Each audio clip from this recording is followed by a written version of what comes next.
than he had actually met. And Teenie told me so much about our family, my father, and then lady told me so much about our grandmother. But I stand here to say that we came from Florida to say to our family that we love you. Teenie reached out to us, made the connection, and we don't want this connection to break. Well, one thing yesterday I was so distraught when I came up here. When I first came in this, I saw him and not used to seeing him like that, especially going to the house every day. And my mother took so good care of him. My mother, she was always at his beck and call. She sat on that couch, he sat in his rocking chair. My dad would look up and he'd say, "Hey Willie, what's going on, Willie?" And then it's funny, and then he would, and then she would look back at him.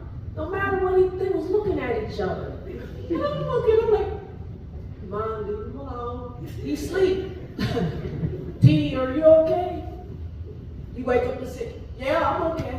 "Willie, are you okay?" But when we were growing up as kids, everybody talked. I'll talk about that yesterday. I couldn't talk. But he was a disciplinary. And one thing we talked about yesterday, when he came home from work, we were not allowed to sleep. We could not sleep. And everybody, I didn't want to say this yesterday. I didn't want to say it. He did not let us sleep. And I was the quiet person who never talked. And I used to come home, and I came home from school every day, and I'd sleep in the closet, and then I'd throw some clothes on everybody. And Blonde slept in the bedroom with me one time. Well, she always slept in the bedroom. And so I'm in the closet with all these blankets over me. She brings a friend over here. How am I going to get out of this closet? So I get out and fall flat on the floor, and her friend's wondering what is going on. But I just would say my dad is a jack of all trades. I was telling my kids, he's a hard worker, and he made us do everything. I'm saying everything that there was possible to do, he made us do. So one of the siblings yesterday said, "Well, we did this, we did the driveway." I'm serious. We built houses. But the one thing, one of the siblings said yesterday, that he made us dig up the whole backyard. I'm like, well, what? Like now, the hill goes like this. Well, the hill's on a slant. Well, it's on a slant. My dad wanted to make the hill level. He said, "Come on, kids." I told him, "Go in that backyard and look." To this day, go back in there. It goes, boop, boop, and it's level. Fortitude. Just want to say thank you everybody for coming out. It means a lot. Some faces I haven't seen in probably 20-something years, 30 years. Paula, I was going to hear Golden Crown, but I didn't want to call you out. But anyway, thank you so much for coming out and supporting us on behalf of the Floyd family.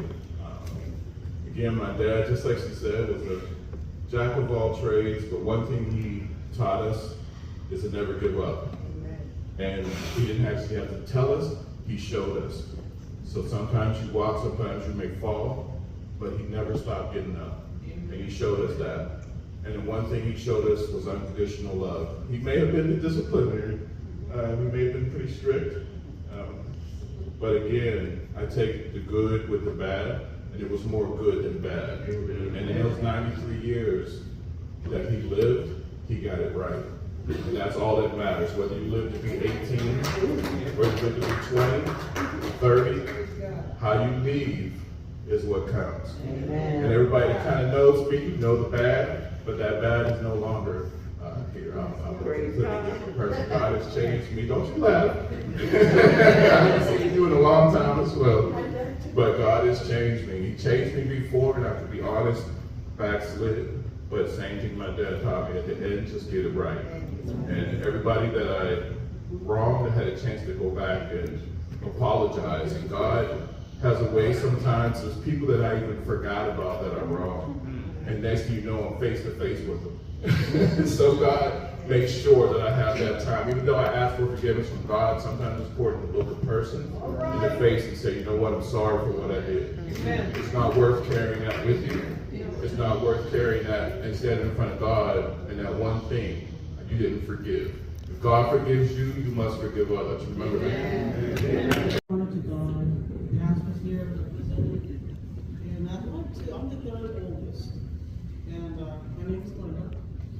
And so I'd like to talk about, again, work ethic. You know, my father had a military background. Now I'm speaking off the cuff, I didn't write anything, but I just felt led to let you know who my father is. So if you haven't read this book called Make Your Bed, it's by Admiral William McRaven. In the book it says, he presents a deep metaphor for handling life's toughest moments. He talks about how small, deliberate actions can be a window to a life of discipline, resilience, and fulfillment. So he's talking about how this metaphor of making your bed can lead to a life of discipline. So my father shaped me as a woman who had a work ethic, and it's because of my father. And he profoundly changed my life. I appreciate his discipline in my life, and I'll never be the same. I love being around my father, but toward the end of his life, I couldn't spend much time with him. But what I would do is I would order takeout. And I could hear him in the background eating the food and say, "Thank you, Glenn." And so I felt like I had to do something because I was away taking care of my grandchildren, and I couldn't spend the latter years with him. But what I do know that is he shaped my life, and I will profoundly never be the same. So his last words were, "Thank you, Glenn," and my word to him, "Thank you, Dad, for what you've done for me." Amen.